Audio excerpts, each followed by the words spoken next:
চলতি বছরে ঈদের মরশুমে মুক্তি পেয়েছে ময়দান, অমিত শর্মা পরিচালিত, অজয় দেবগান এবং বাংলার বহু অভিনেতার অভিনীত ময়দান। এই ময়দান প্রচুর ব্যবসা করেছে যেমন, তেমনি কিন্তু বিতর্ক কম নেই তাকে ঘিরে। পাওয়া গিয়েছে আরো একটি ছোট তথ্য, না ছোট বলবো না, অনেক বড় তথ্য, যেটা কিনা অনেকেরই নজর থেকে এড়িয়ে গিয়েছে। আমরা এই মুহূর্তে রয়েছি প্রখ্যাত ফুটবলার প্রশান্ত সিনহার কন্যার বাড়িতে। ওনার কাছ থেকে জেনে নেব ওনার কিছু কথা। ইটবি ভারতে স্বাগত। আপনার কাছে যে কারণে আজকে আসা, যে প্রশান্ত সিনহা একজন খ্যাতনামা ফুটবলার, আপনার বাবা, তাকে কেন জানি না আমরা ময়দানে বেশ অল্প দেখতে পেলাম। যে ম্যাচটির কথা তুলে ধরা হয়েছে, ছবিতে দেখানো হয়েছে, সেখানে কিন্তু প্রশান্ত সিনহার অনেক বড় ভূমিকা ছিল, কিন্তু কোথাও গিয়ে সেই জায়গাটা কিন্তু একেবারেই আমরা দেখতে পাইনি ছবিতে। তো আপনি কি বলবেন? আমি সোনালী সরকার।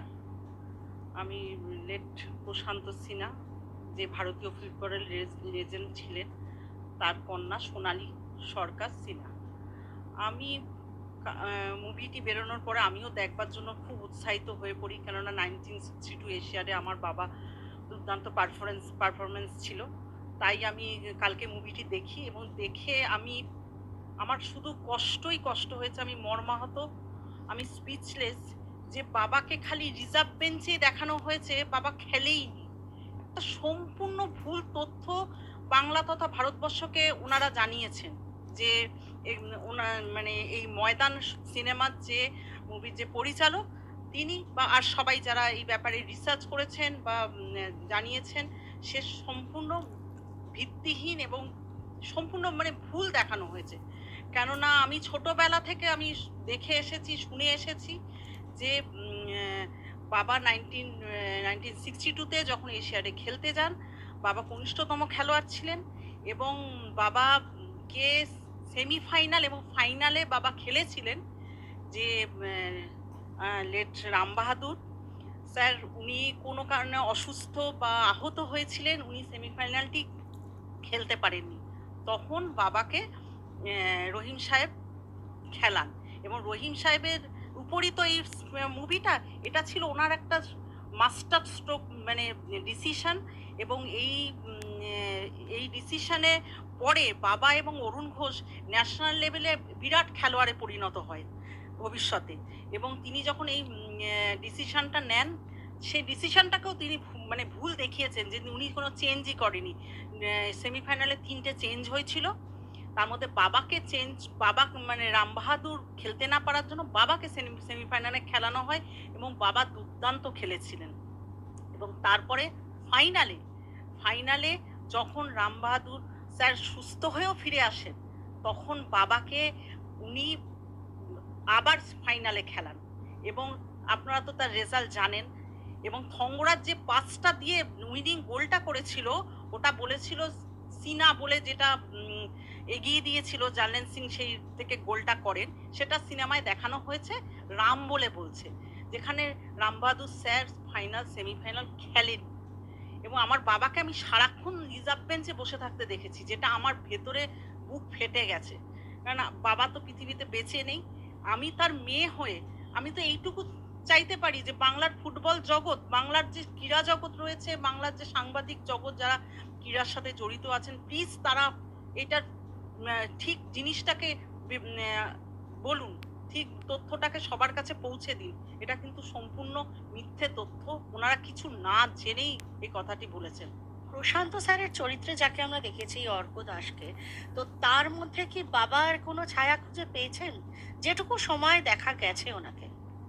হয়তো উনি ট্রাই করেছেন, উনি হয়তো নিজেও তো কোনোদিনও দেখেননি বাবাকে বা খেলোয়াড়রা কিভাবে চলেন বা সেটাও অনেক আগের ঘটনা। তবু বলবো ঠিকঠাকই আছেন উনি। আমি কি বলবো ওনার সম্বন্ধে, আমি তো খারাপও লাগে না। আমি আমি ওনাকে রিজার্ভ, আমি খালি আমার বাবাকেই খুঁজেছি ওর মধ্যে, হয়তো বাবার কিছু দেখতে পাবো, খেলাটা দেখতে পাবো, কিন্তু না, সেটা তো দেখতে পাইনি না। সেটা অর্ক দাসের জন্য খুবই খারাপ লাগছে আমার এখন ভেবে, যে ওনার চরিত্রটা অনেক কিছু হতে পারতো, কিন্তু কিছুই উনি পাননি সেই জায়গাটাই। পরিচালকের উদ্দেশ্যে আপনি কি বলবেন? যিনি বানিয়েছেন ছবিটা, তার উদ্দেশ্যে আপনি কি বলবেন? পরিচালকের উদ্দেশ্যে এটাই বলবো যে ওনার আর একটু জানা উচিত ছিল 1962 এশিয়াডের সমস্ত ঘটনা সম্পর্কে, আরো ইনভেস্টিগেশন করা উচিত ছিল। আমরা যেমন প্রশান্ত সিনহার ফ্যামিলির লোক আমরা কিছুই জানি না, আমরা সাধারণ লোকের থেকে জানতে পেরেছি যে এরকম একটা সিনেমা হয়েছে, মুভি হয়েছে, কিন্তু ওনার উচিত ছিল আমাদের সাথে একটু যোগাযোগ করা, আরো কিছু এটা সম্বন্ধে সবার থেকে আরো জানা। যদি জানতো তাহলে আজকে এত বড় একটা ভুল তথ্য উনি প্রকাশ করতে পারতেন না। ওনার আরেকটু ইনভেস্টিগেশন বা এ নিয়ে আরেকটু লেখাপড়া রিসার্চ করা উচিত ছিল। পরিবারের তরফ থেকে কোনো আইনি পদক্ষেপ নেবেন বলে ভাবছেন এই ব্যাপারে? এরকম কি কিছু ভেবেছেন?